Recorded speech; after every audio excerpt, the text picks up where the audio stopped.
Hey guys, how's it going today? We are here with episode 4 of Unscripted and Real with Ryan and Jen. Welcome. Yeah, no, it's been the first 3 weeks have been fun. They've been interesting to get some feedback and that. I hope you guys are enjoying them.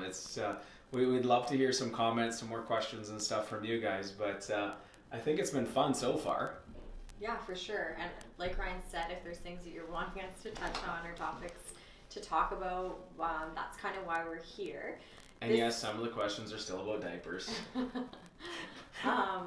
This week we actually wanted to lead off with something real estate specific.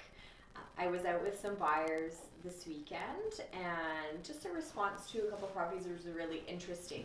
And Ryan and I always talk about how important the first impression is. If you sat down with a listing presentation or for a listing presentation with us or have done business with us, you'll know how we talk about that. First impression really makes such a difference, and that first impression in this digital world isn't necessarily happening at the showing or at an open house. It's actually happening online. People are experiencing that first viewing online with pictures, video, 360 walkthroughs, whatever is available. That being said, the first impression is important, that it looks good, but even more important than that is the accuracy. Yeah. And nowadays with, pictures are so important. Having your property ready for pictures is so important. Having it, clean, staged as best you can, and we guide you through that. And there's a lot of agents in our market that are good at guiding people through that. But a couple of these homes we went into, the pictures online were stunning. Yeah. It was a starter market, but the pictures, we saw them and you think this house is great. The one home, the floors looked absolutely flawless, hardwood flawless, high gloss, beautiful. Looks like they'd basically just been installed. And looked to be staged beautifully, and the space looked really large. And if you looked at the square footage, you knew it wasn't a huge home, but it just looked like the spaces were really wide open, kind of an open concept. And the moment we set foot in the property, there was hardwood, but it was rough, scratches, stains, marked up, clearly needed to be refinished, which was possible. And the spaces were really, really small. So the second we walked in the door, they were done with the property. Not to say that it didn't necessarily still fit some of their list. They were open to a little bit of work on a property, but because the depiction of the property online was inaccurate, they were so disappointed when they set foot in the door. Well, one thing we always talk about is that, like you said, that first impression happens online. And once we get them in through the door, the house will take over and sell the house. Yeah. But in this kid's situation, there's such a disconnect from what was online to what reality is. Yeah. That you're right, the house did take over. It just didn't take over in the way we were hoping because of the marketing and that. And I mean, now I think that's easier for people to do and get away with because of the technology that's there. There's so many photo editing stuff. You can virtually stage a house. You can redo floors virtually. And yes, it's all nice and shiny and new and cool, and you can make things look cool, but that's more of a hobby. It's really not the way people should be marketing houses. Because like you said, there's such a letdown. Yeah. And yeah, maybe if it was just depicted properly online, they would have still went and saw it and knew what they were getting into. Yes, absolutely. But it was just that it was just too big of a gap. And it was interesting after, as we were walking out, my client actually said to me, I feel like that was a waste of everyone's time. Yeah. So it was a waste of our time, it was a waste of your time, but it was also a waste of that seller's time for them to get the house as ready as they did and be out of there for us to go in. So just well, it always makes me laugh. So there's just one last thing on that. I've seen a few listings over the years that there would be pictures, and in text on the picture said picture may not be exactly as shown. I don't understand why you would want to market something that isn't what it is. Yes. If you're, like you said, you're wasting people's time if that's the case. And we always encourage people to have their property as show ready as they can. And level of cleanliness varies for every person and just life circumstances. But I mean, we say if you're getting your house on the market, you're going to have the best opportunity to sell for the most money if the property shows as good as it can, as clean as it can be, staged well. But if it's not clean and not staged well, but the pictures are showing a property that is really shiny, or it looks like it's renovated, or looks like it's finished, it isn't going to help anyone. So the idea, like, just be mindful if you're going through the selling process and your house is listed and you maybe look online and you're wowed by like how awesome the photos look, but take a moment just to think about, like, is this actually showing my house, or is if a potential buyer is seeing this online and then stepping foot in the property, they're just going to be like hugely disappointed. Well, it's just a smoke and mirror show, and you got to be aware of that. It's unfortunate that that's the way some people have decided to go, but it is. And I mean, at the end of the day, as real estate agents, we're there to sell a property, but we're there to help you sell the property. And we got to be honest with you at times, and and that's being honest to you too. It's smoke and mirrors works a few different ways, and just because we can edit photos and edit video and make things look shiny doesn't help necessarily get things sold. So we just got to be very aware of that.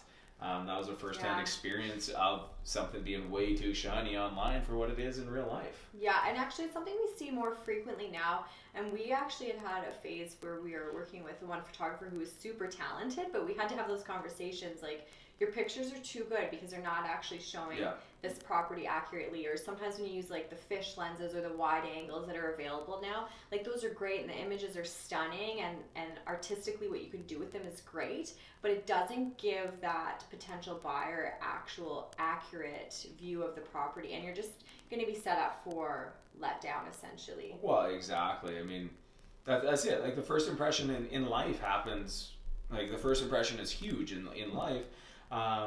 So even if you talk to somebody online, and we've talked about this with our videos, in that you be who you are in video, because that first impression on video, and if I were to walk in and be somebody completely different in real life, you're going to be so taken aback it'll throw you off. It's no different than the house. If the house shows different online than what it is in person, it throws you for a loop, and it takes you a long time to kind of get back around. You almost have to make a new first impression, which is never easy. No, absolutely. Yeah, so it's just about that building trust and knowing that what you see is what you're going to get. So just a fun little, just interesting little feedback. It's something that we've talked about personally a lot over the years in our business and how best to showcase properties. But yeah, it was just a couple properties this weekend were really blatant examples of that. And so just beware if your property's listed and the photos aren't accurately depicting it. And sometimes they can go the other way too, where the pictures are, more often we probably see that the pictures are really low quality. They're maybe sideways online, the lighting's really shoddy. Or there's somebody in the mirror. Yeah, our all-time favorite. Or somebody here, or the pets. Although this sweet couple that I was working with, there was 2 cats at the property, and they were like a huge selling feature. They were like, if these cats could come with the property, maybe we'd buy it. So I don't know, maybe pets in the photos aren't necessarily a bad thing. So good for some, bad for others. I guess. But I just want to transition quickly away from real estate because we did always say this was kind of real estate and yoga and everything. But I know you have something really cool that's on the go, and it's surprising you how fast this stuff is filling up. You just finished a retreat, and I'll let you talk about it a little bit. I think our first episode it was just right after retreat weekend, and you were laughing at me because I was talking about how magical it was, but like truly transformational. So myself and Nicole Barclay from Viva La Lemons in Souris had joined up and offered one in the fall, and then we had our second one in the winter, and we've scheduled another one for early October and just started gently putting it out there. And I think we opened up 30 spots this time, and I think there's only about 5 left. So it's really cool to see. What is it? Like, explain it a little bit more. It's a women's only retreat. Return to Self is what we've tagged it, and essentially it's an opportunity for women that are feeling disconnected from themselves, or I know for myself, I went through this phase after I had kids and I left my career as a physiotherapist, stay home with the kids, and just remember one day, probably once we got out of that like hazy stage of having 3 babies and they started getting into school, and I sat back and thought, like, I don't actually know who I am anymore. You know, I'd given, not everyone that's coming to the retreat is moms, but that was my experience. Is I just got so caught up in taking care of everyone else, like I actually didn't know who I was anymore. So that's sort of what it was centered around, is a place for women to gather and just let go for the weekend of all the demands that are in their life, whether it be family or work or whatever stressors they have. We're all carrying stress and responsibility, and just really strip it back. So there's movement in the yoga, but there's also lots of non-movement opportunities, speakeasy sessions where we dig into all kinds of topics, boundaries, speaking your truth, introducing like how to use journaling as a tool, meditation, and it's totally off the grid at Camp Koinonia, which is down in the Turtle Mountains, which is super nice. You drive down this little windy dirt road. It's stunning, beautiful, and all of a sudden your phone just loses service. It is a cool location. I went once to shoot video for Jenn for the initial launch, and it's very, I'm going to say rustic was my opinion of it. Like very much, I don't know, it reminded me of the little camps you go to as a kid and stuff, like completely out off the grid, and it was a pretty cool atmosphere, that's for sure. But if somebody wants more information or sign up, they can just head over to openheartswellness.ca or shoot me a DM on Peer or Open Hearts. But yeah, it's a neat experience, and it's so amazing for me to see those women showing up for themselves. And when they're showing up for themselves and coming home and bringing that with them, then they're better able to like show up for their kids and their clients or in their workplaces. And it just, when we can find more balance for ourselves, we can give others permission to do that too. So it's been really cool to see. Cool. No, and one last thing I just wanted to touch on or give a quick shout out to, just to really Brady's hockey team.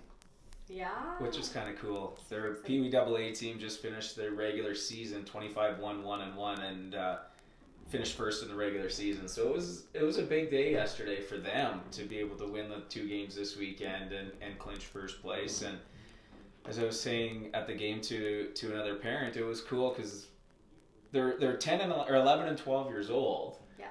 And the amount that they gelled right away into a team and came together was kind of cool. Right from day one, they were a team and they were really good friends, and you could see they supported each other and helped each other, and they I don't know what the dynamic was, but instantly they seemed to trust each other right away, and you could see that, and you could see the older kids. It was the first year in Brandon there's been the mixed age groups for Peewee. That starts a little bit older in the past, but it was cool to put those younger kids. Brady's a younger, first year Peewee, and he got to play with the older kids, and it was a good experience for him to mentor under an unbelievable goalie with Burke there. So he got to follow and watch what he's doing, and it was just a really cool thing. And now the playoffs start. It does. It shows you how important that trust factor is. And I don't know the conversations that were had in the dressing room or that foundation that was laid for those kids, but you're right.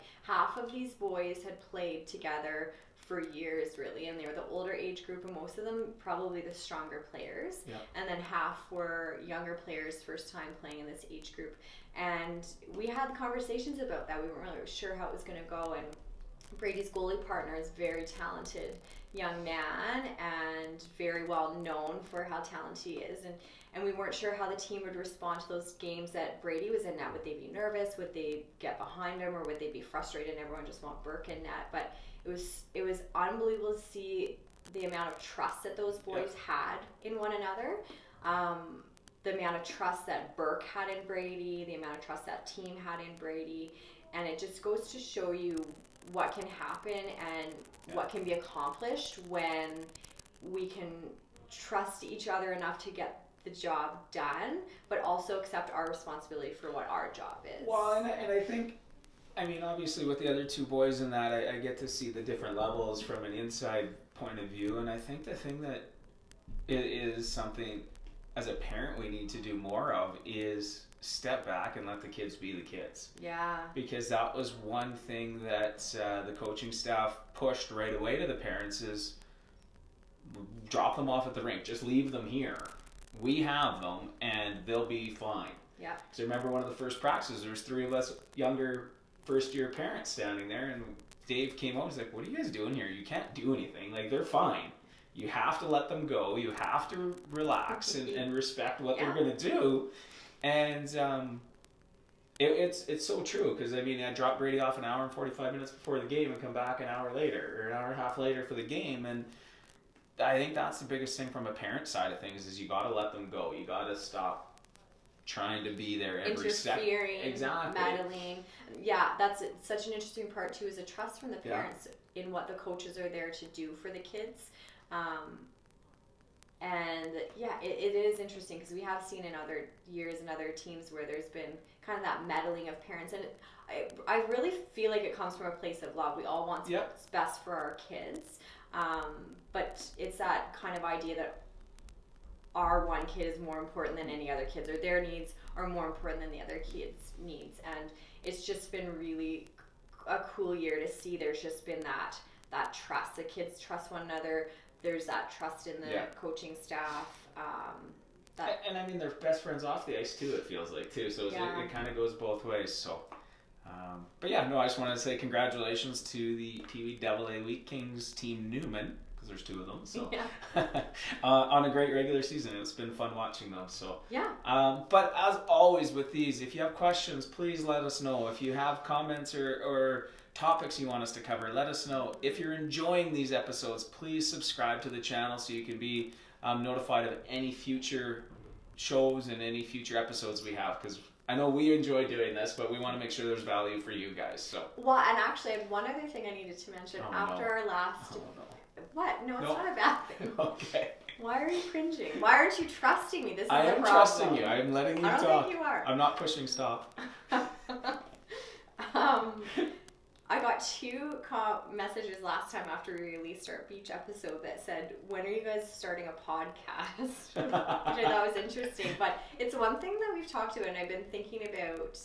I got some stuff in the works for more of that yoga angle. But would be interested to hear the feedback if we were to use the audio for a podcast feed, so we could have video audio option. Would some of you prefer to listen to a podcast? Is that easier? Would you love to listen to our voices as you're driving down the road? Hey, I feel like maybe they would. I don't know. As long as like this episode where you're talking more, I think they would enjoy that more. Yeah, I think you're right. It's more Jenn's thing. I would love to be a part of it, but. So let us know what you think. If that's something that you'd be into and would be up for listening, then we can explore that option as well. But send us any questions, any topics you want us to cover, and otherwise like with the spring market, it's starting to get going a little bit here. So if there's real estate questions, let us know. If there's timing questions in that, like we're just kind of getting into the groove of this show, but the market too is starting to pick up. So let us know. Anything real estate related, even if you're not thinking of buying or selling immediately. If you just have questions, let us know. Okay, thanks guys. Awesome. See you next week. Thanks guys. We'll see you later.